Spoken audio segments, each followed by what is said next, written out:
Ngiyathanda ngibingelela nonke abalandeli baleli page ese-Refresh. Cela u-like, ushare, uphinde ucommente wakhohlwa njalo usubscribe kulona leli page lakho ese-Refresh. Bafethu, nansi-ke indaba la eyenzeka izolo e-Pinetown Mall abayibiza nge-Pinterest. Kwafike nje abantu abayigebengu behamba ngesendeni emhlophe.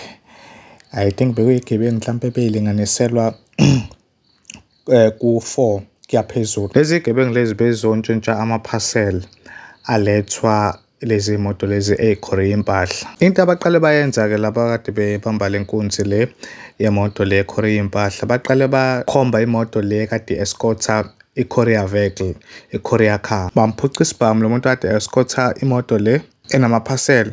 Emva kwalokho basebeya-ke kuyona-ke le moto kade inamaphasela. Kunokusolakala ukuthi kulabantu laba kade bekhona la benza lobugebengu lokhu, bekukhona ngisho nomuntu uyebala elimhlophe, sho ukuthi bekukhona umlungu. Amaphoyisa akasaqhubeka nokufuna zona lezi gebengu lezi. Okuhle nje balandeli baleli page ukuthi akulimalanga muntu.